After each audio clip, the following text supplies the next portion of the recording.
I'm vbrn Brandon, and this is episode 9, or wait a minute, 9 or 9. There we go, or 9. Yeah. Anyway, of the videos that are going along with the Daddy's Request sweater, and we are at the stage that we are blocking, or at least I am blocking. I hope you are blocking as well. And I'm sitting kind of weird because this is my woolly board, which is what this is. This is what the sweater's on. You recognize the sweater. What I did after our last meeting is I wove in, secured all of the ends on the inside with a crochet hook, incidentally. I know some people like to do it with a tapestry needle where you get the thread and you thread it with a tapestry needle. I just find that just flipping it through loops with a crochet hook helps you when your ends are not that long. It's also very quick. It doesn't take a lot of time with the threading of a needle. So that's what I did, was I did it all with crochet hook into the purl bumps of various places, the closest purl bumps that there were. Most of those woven in ends were for the lice, the navy blue little dots on here. If you are doing this without the dots, you will probably have very few. If you're doing a cardigan, you'll probably have very few because all of your ends are going to be in the steek that was here. If you're doing a pullover, all of your ends should be back right, so it should be back over here, and they just get woven back into the purl bumps or some float in the back just to kind of weave it around. I usually go in about an inch maybe and then snip it off, not at the very close. I usually leave maybe an eighth of an inch, quarter inch, and it all kind of, especially if you're using wool, it all kind of will felt together. So what I did is I put this in, I quite literally put it in the tub with some wool wash in cool-ish water, definitely not hot. You don't want it to felt. And I may have left it all night. I mean, I knew it was there, but it really got soaked through. And this particular yarn with the silk in it, this is merino and silk. This is, as we've talked about, this is Elemental Effects Civility. And the merino and silk, the silk did not absorb it as quickly as the wool would, so it just had it, you could tell where that was beading up on the outside. So I let it just soak all the way through. I pulled it out the next day, rolled it in a towel, kind of spread it kind of out, rolled it up in the towel, fold the towel in half, stood on it, which is the way you just get as much water out as you can, then took both the towel and the sweater and put them into my washer, set on the spin cycle, and just spun it out until it was almost completely dry when I put it up. I mean, it was damp when I put it on here. This particular woolly board has vertical places, verticals here, and I'll take some close-up shots of, or some footage of the bottom down here, but it has a board across the bottom that has holes in it for these, well, like this, but they're over here. They have dowels at the end of it's a square like this, and it has a dowel coming out of the end, and I'll take a picture of that too. And they go into dowel holes at the bottom that are an inch apart.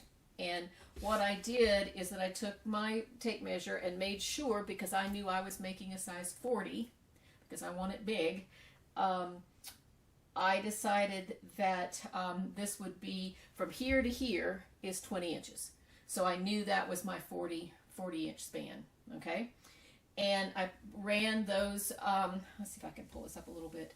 You can kind of see. I ran that in through both sides here, but after, what I did before I even put it in the water was, I don't know whether you can see it or not, but there is this waste yarn that I took a tapestry needle and I went all the way up. I overlapped the two front panels, the bands, the button band and the buttonhole band. I overlapped them as best I could. Now they've pulled out a little bit, but and then stitched them down so that they wouldn't get all distorted when they were put into the spinner, or even when it got wet, or even onto the woolly board here. So it goes on like that. Then these two top pieces go in. This connects with, it has a dowel connection in here. They just fits together. And it has verticals like that. And then you can, once you get the body on, you put the vertical pieces in. They meet in the middle. This is technically, and there are holes up here. This is technically for a turtleneck. If you're doing, I don't know whether you can you see that? Yeah, there are things, there's another sort of inch by inch dowel here. They're for a turtleneck. I've got them here because I didn't want my neck to just be all up like this. I wanted it to have a little more, just be a little more graceful. So I've got that stretched out just a little bit. And what I will do, you can see this is kind of riding up on this dowel. What I will do when I finish all of this and we steam the ribbing, kind of pull it, get it kind of wet, and pull it out so that it provides, you know, ribbing is supposed to go in, especially this 1x1 ribbing. Well, it was supposed to go in a little bit at the bottom and of course at the neck too. I'll get that damp and steam it in and let it dry in, not with this bump in it, but that way I'll maintain all my other stuff on there that I want it to do as it dries. There's also another, I can actually pull this out because this sweater is pretty much dry, so if I can get it out of here. There's another set of so here, see here, and here's the, I can show you this way. There's the dowel that it's in, and they go into various holes. This one, I don't know whether you can see that, but that is, it's too close to my hand, let's put it down here. This is actually not coming out at a 45-degree angle, or 90, it's not at a 90-degree angle, it's more like at a 60-degree angle, because there are holes in here, and this goes in kind of like that, and you can pull it down however deep your armhole is, and then the weight of that will pull these stitches out like that. Okay, it's all pretty adjustable. It goes from probably 34, 36, 38, 40, 42, 44, 46, 48, 50, probably from a 32 to a 50 size. I wish I could tell you where I got it. There are plenty of places you can get it. I think even Walmart can get you a woolly board. Now theirs have, I've seen one of those, theirs have screws you have to put in and wing nuts and all that kind of stuff. This has no mechanical parts at all. And it is, I was going to show you, well, I'll show you. I'll put a picture in here of it all up without anything on it. It's not mine, but it's a sketch that, mine's very similar to that. And then there is a dowel across the bottom that goes into holes as well, and it's about, you know, it's about that size, but it's a long dowel that goes across the bottom through these verticals that keep the verticals parallel. So it goes across there, and as I said, you'll hopefully have seen a picture of it by now, or not. I'll put it right in here. There's also two pieces that fit onto the bottom rail like this. I mean, they like that. They stick out. I don't know. They stick out kind of like this and become the feet. So that they stick out like this. There are two of them, and when you've got two of them going like this, that means that the thing won't rock, you know, this way. So it's a pretty unique, kind of handy thing. I think originally one of the other ways of having a woolly board was really a board that was cut out of, of course it wouldn't be plywood, but it would, if you'll think of a board that was just cut in this shape, this sort of T shape, that because people who were making them, and I've seen them in Shetland, I'm sure you use them, I've seen them other places, who were making the sweaters always were making the exact same size, one adult, you know, male, female, child, and you just stretch it over that one board because you're making the same size each time. This allows you to be adjustable.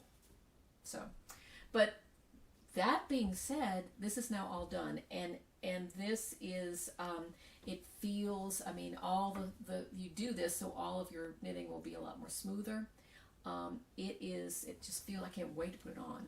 It feels good. Now what I will do, as I said, is that I will steam or wet, I haven't decided which yet, the ribbing at the bottom and at the top here, and sort of pull it out with it wet, so that it's, if you will, I can't get up, move this.